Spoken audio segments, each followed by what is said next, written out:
I'm Michael Fox, and this is a Prospector podcast. And I have joining me today President and CEO of First Phosphate, John Passalacqua. Welcome, John. Yeah, thank you for having me, Michael. Yeah, you and I have known each other for a number of years. I think I've had you on the podcast a couple of times, but it's very timely to have you on right now because of geopolitical events. But before we go into those, for my listeners that aren't familiar with what First Phosphate is, let's give them an explanation and as I like to refer to it, the 10,000 foot view. Yeah, so First Phosphate is a technology company that's backwards integrated into the mining space, and we are purifying phosphate for the production of LFP cathode active material. LFP cathode active material, which goes into the cathode for LFP batteries, lithium iron phosphate batteries. We have a very pure source of phosphate hard rock. It's one of the world's few such sources, and that is able to produce a lot of purified phosphoric acid, which is the precursor for LFP batteries. Wonderful. So let's talk about what's happened here in the last couple of weeks. We've had a little tit for tat between China and the United States. The United States fired the first salvo, I guess, in this little foyer, so to speak, by banning the export of semiconductors and microchips and their technology outside of the United States, unless it's a U.S. friendly country. China now has taken and responded by doing the same thing for the LFP technologies and LFP batteries. Is that basically the world on the ground as it sits now? Yeah, so basically what happened is that the U.S. Restricted certain exports of technology, microchips, semiconductors, and you're right. China had to respond with something. What did they respond with? They responded with the restrictions on export of LFP technology for making lithium iron phosphate cathode active material. And the world went, what? What the hell is that? Why are you retaliating with LFP? What is it? And so it was a wake up call. The world really woke up to the power and the technological importance of LFP manufacturing technology to make batteries, which we've been beating the drum here at First Phosphate for 2 to 3 years now. We've known the importance of this, but obviously, this is a huge validator for us, for First Phosphate. Now the world says, well, wow, LFP cathode active material, LFP technology. What do we have in North America to do that? As soon as the U.S. restricted semiconductor exports, everybody went to look for semiconductor companies, microchip companies, and what's out there in North America, because we think this is going to be valuable. It's valuable technology. So they're coming looking for, where's LFP cathode active material technology in North America? Where are the source materials? And that's First Phosphate. That's First Phosphate's full modus operandi. It's our full, raison d'etre. It's really to start a supply chain for LFP cathode active material in North America, one that goes from the raw material all the way to the production of the LFP cathode active material, which gives us independence, because then that material goes into making LFP battery cells, which is where the technological sort of war is in who have the ability to make LFP battery cells. Right now, that's only in China. And it's trying to get started in the rest of the world. But we have the source material. We have the hard rock phosphate that can be used to make a lot of purified phosphoric acid to make the LFP cathode active material. We also have the technology to be able to make the precursor iron phosphate and lithium iron phosphate. We're right in the hot seat of all this. And probably one of the most advanced players in the Western world, if not the most advanced player, in terms of building out that supply chain from mineral to processing to final LFP cathode active material. So given that China essentially controlled that market, how significant is the LFP ban in that, are North American electric vehicles, are they using this technology currently, or are they using an alternative chemical compound for the batteries that are made and supplied into vehicles here? Yeah, so look, I mean, nickel, manganese, cobalt was the primary lithium ion technology used in China and then elsewhere in the world. And now it's lithium iron phosphate technology, which has always been there, but it's now becoming ubiquitous. And it's mostly all being produced out of China, but it's here. It's 50% of the Teslas, even over here in North America, are now on LFP battery. Much of our energy storage grid is now on LFP battery, all LFP battery that comes from China, and that's where the trade war is starting. U.S. government, for instance, does not want these LFP batteries for large-scale energy storage to be anywhere near military facilities on U.S. soil, because they feel that because they're all integrated with technology, the internet, and all of this, that they feel that basically devices could be hidden in there that could be spying, and so this is where the need is for the independence. But these batteries are so ubiquitous, and they're all from China. They're in all the Teslas.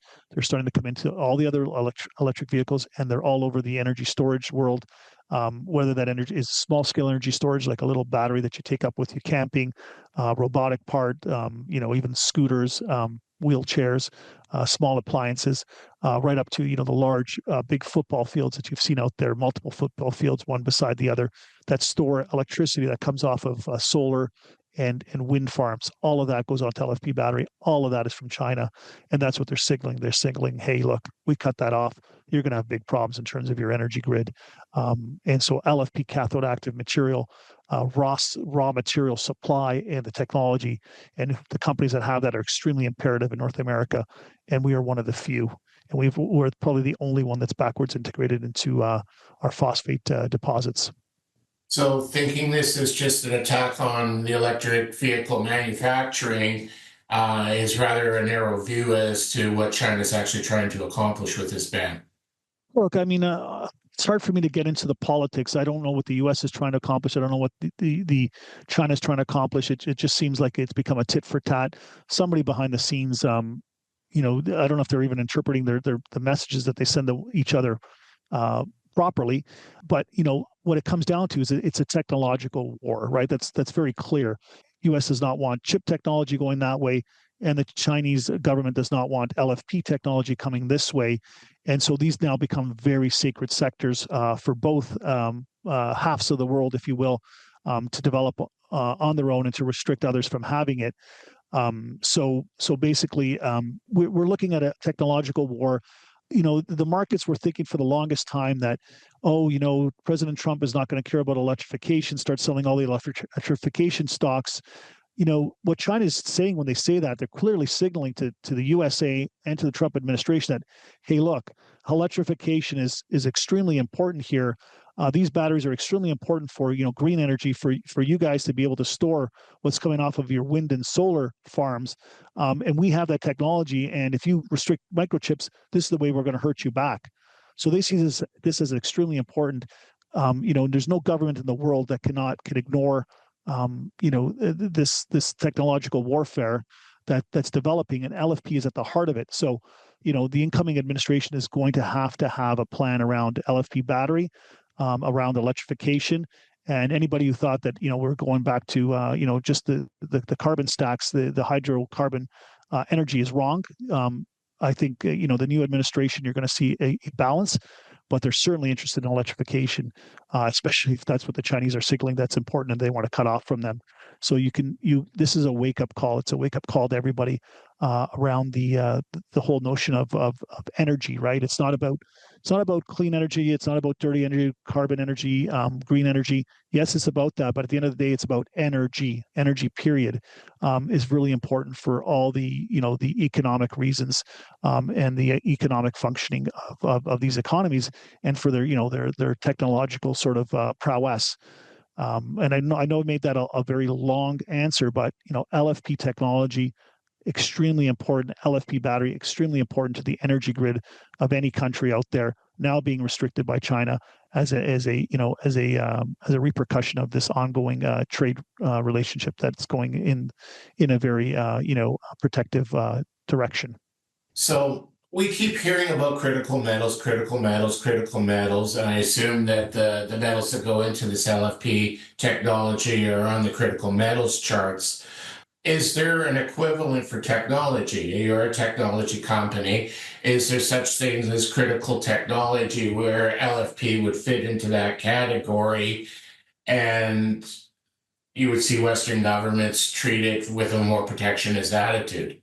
Well, I mean, look, if you look at semiconductors, at the end of the day, what do? They carry electrons, right? They carry electrons, electricity from the wall, if you will, from the energy source throughout the computer, throughout the system that processes something and gives some type of an output. Okay.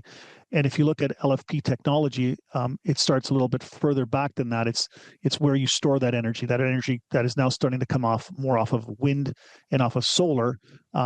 For many reasons, not just green reasons, but it's also getting cheaper. That those electrons have to be stored. They're stored inside of a LFP battery so that they can be used later to then pass through into the semiconductors, the computer chips, to be able to give an output on a screen kind of thing, or an output for some type of AI device. So the energy storage is a critical component here. It's getting even beyond EVs. It's going to the point where you need to store that energy to run AI centers, to run these massive processing of electrons centers, to be able to give human output that will then output to humans, that will then determine some type of economic outcome. So it's really part of the same thing. It's just different legs of where the electron travels. LFP technologies, is a little bit before it goes into an advanced processing system like a semiconductor, but it's kind of in between that and the source of the energy, which is the wind, the solar, or the hydroelectric. Does that make any sense? I know it's a bit complex, but if you narrow this down to the electron, the war is around the electron. Human civilization is moving to an electron-based civilization. He who controls the electron will also control the economic outputs. Yeah, I understand this, and I totally agree with exactly what you're saying. Like, one of the environmental misinformation that comes out there is that whenever we add wind and solar, we're replacing old energy, when in reality, our energy requirements in the world are increasing at such a dramatic rate. They're not replacing anything, they're just adding to the grid. And I'm not knocking green energy, it's just they're not replacing old energy, they're just adding to it. And I see this as being a challenge to our ability to add more energy to our grids, which has economic implications. Now, your company's been doing this for quite a while. You're further along than any of the other Western companies. But with China controlling the entire market currently, how far away are we realistically from starting to make a dent in China's control by doing it ourselves? You mean the LFP batteries? Yes.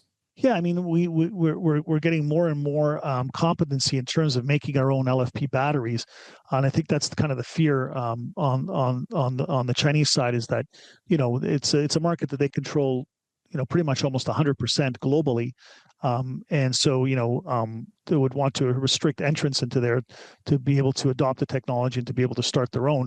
Like I said, First Phosphate is developing sort of the really important stuff, which is the mineral resources to do this, because even outside of the technology, if you don't have the mineral resources to make these batteries, then you're not going anywhere anyways.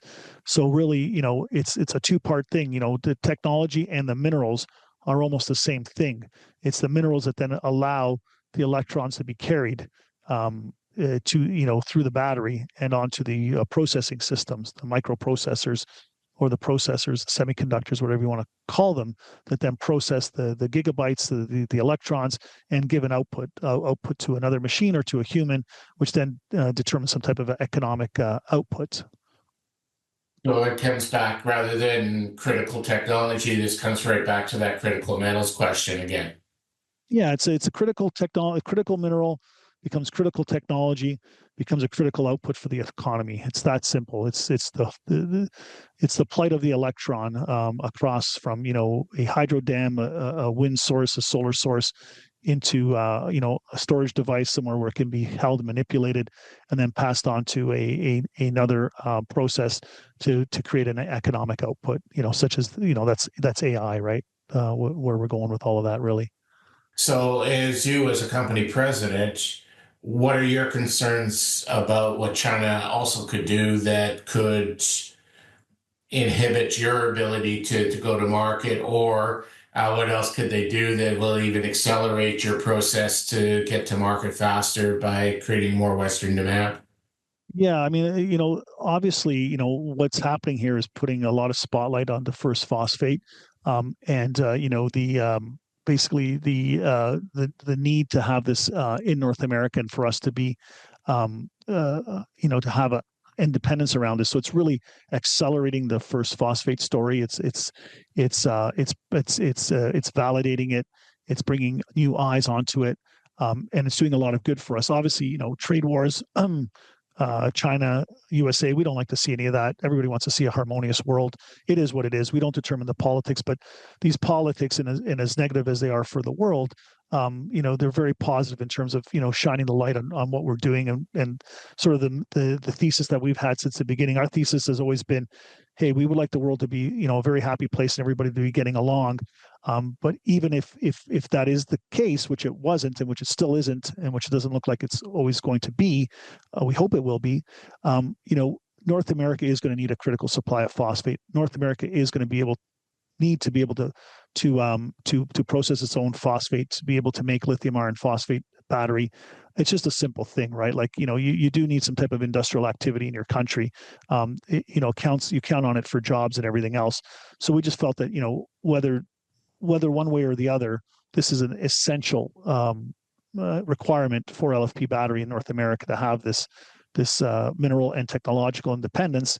And that thesis is being validated more and more every day, unfortunately, by the negative side of all these trade sanctions and such. But even if they all go away, this is still very much important for anybody that will be producing this material in North America. Wonderful. So if people want to continue to follow this story, watch how this all rolls out and how you guys at your company progress, how would they do so, John? Yeah, so if you follow me on LinkedIn, that's always helpful.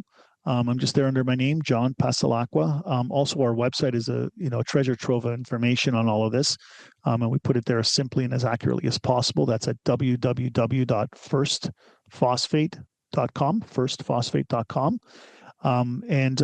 Also, just keep following us on the internet. We do a lot of interviews. We do a lot of podcasts.